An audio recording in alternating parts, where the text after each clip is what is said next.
Everyone, so it is Apprentice Fletcher. I am back again, and today I'm actually going to do kind of more of an educational video, talking less about my opinions and talking more about actual facts.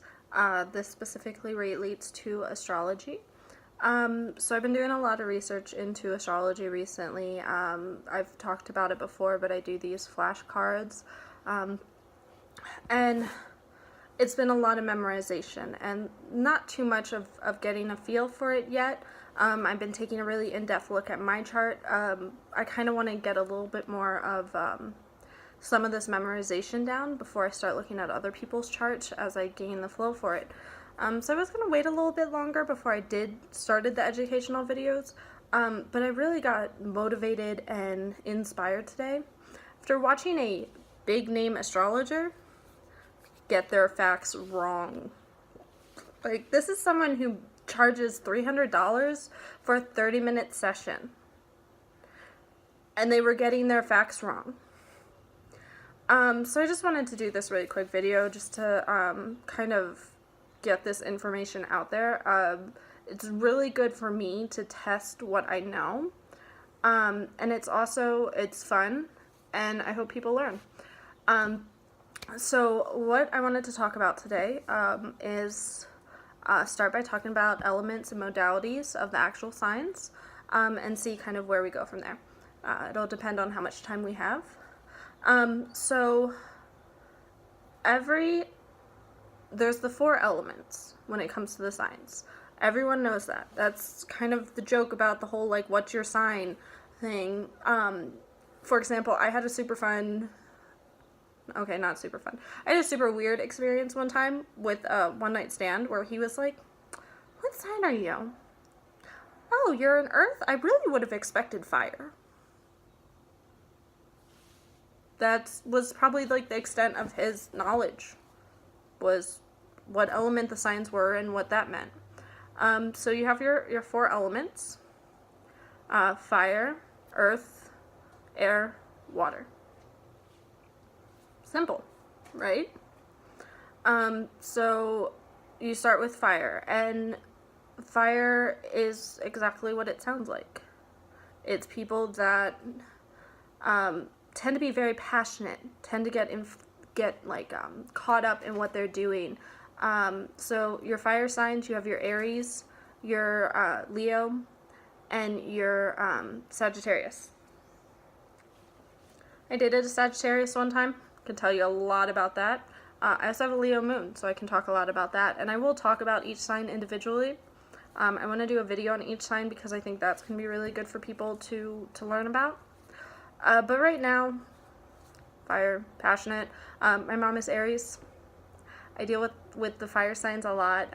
Kind of one of the things that I've noticed, particularly with Aries, but with a lot of the other signs, is once they get something in their mind,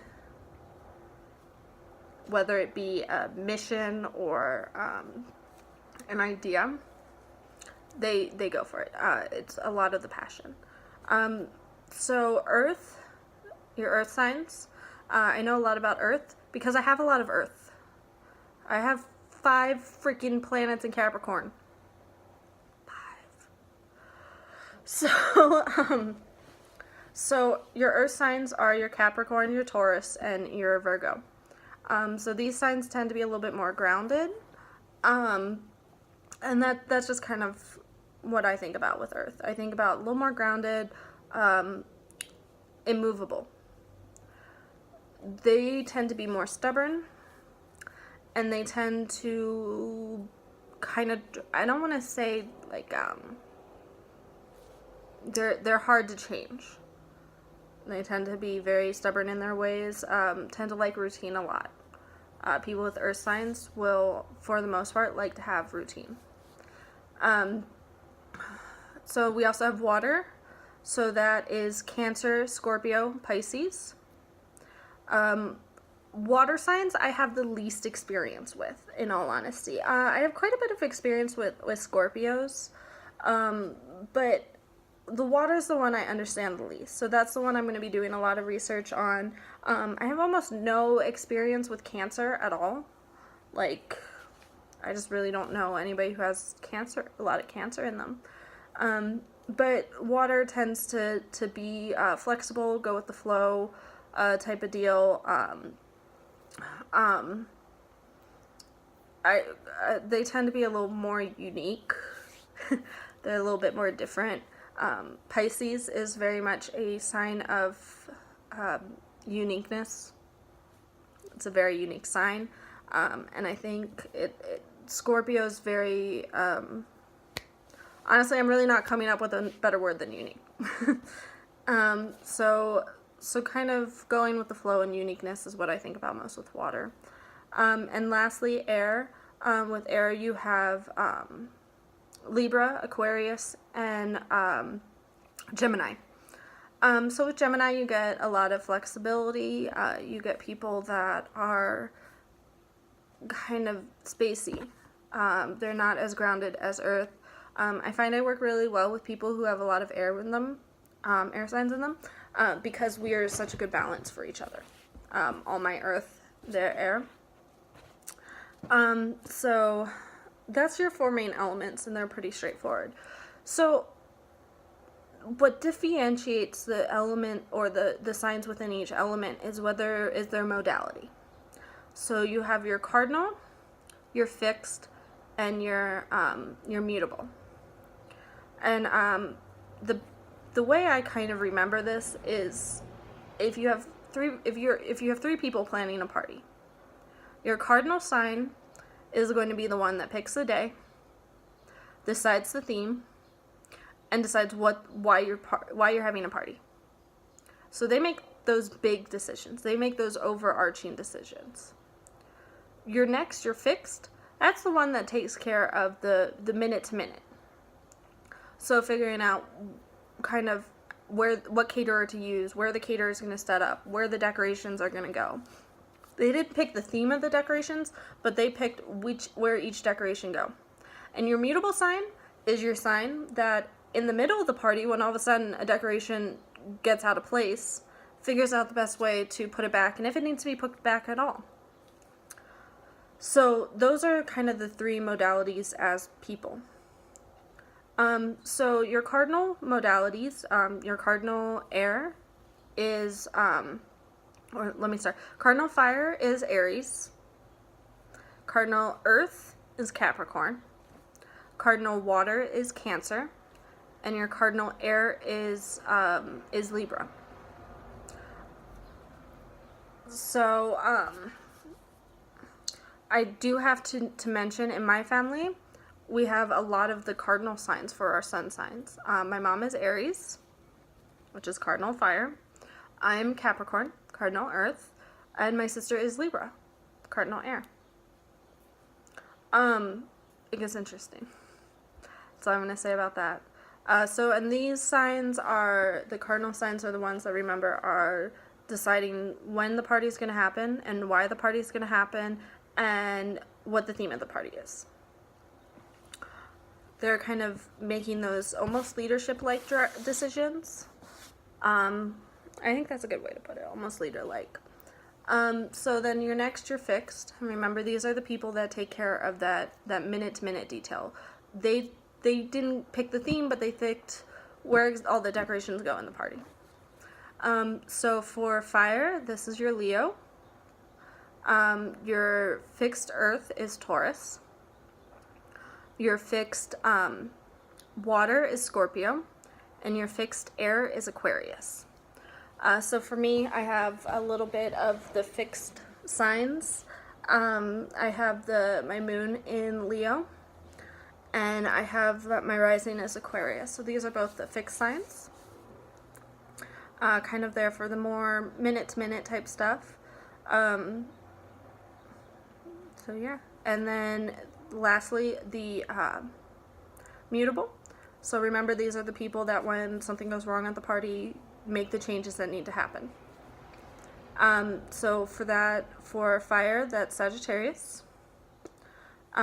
For earth, that's Virgo.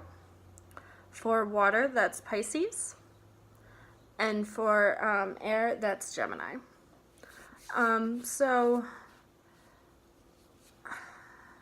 Yeah, a little bit more flexible, more willing to make movement, make changes when changes need to be done. Also, I like to think of mutable signs as being more in the moment. And I have quite a few friends with mutable signs, and I definitely think that's something they're a little better at than me. They're not planning quite as far in advance. So that's kind of the basics with your signs. I mean, it's pretty straightforward.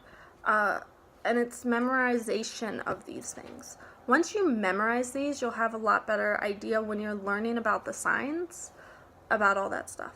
And then the other thing I've been working on right now, I'm not super comfortable with yet, but I will be, is the planets. With the planets, another thing that requires memorization is remembering when a planet is in its home sign, when it's in its exalted sign, when it's in its detriment, and when it's in its fall position. So for each planet, they have a home sign. For Capricorn, it's Saturn. Or for Saturn, it's Capricorn. Saturn is at home when it's in Capricorn. Next, your exalted is almost like 3 signs over. And it's not a bad thing to be in the exalted. It's very good. The sign feels, or the planet feels almost energized. Next, you go detriment, so 3 signs over again and straight across from the home sign. This is when the planet feels very uncomfortable. It's farthest from home. It doesn't like being there. And then you have fall, 3 more signs. You hit the fall position. And the fall position is so close to home that the planet feels anxious and just wants to get home. It just wants to be there. It wants to be back in its home sign. So that's another very important thing to learn. I can't go over those all the different planets and where they feel comfortable, but it's kind of important to memorize these. And that's where some of these big name astrologers don't have it right. They're trying to tell us that a planet's exalted when it's in its detriment. 2 totally different things. So that's my lesson for today. Like I said, I want to do a video on each and every sign, because I think that's something that's going to reach out to more people. I think it's going to be interesting, and I'm excited to really dive deep into each sign to the point that I feel comfortable making a video. So, peace, Francis Fletcher. Have a good day.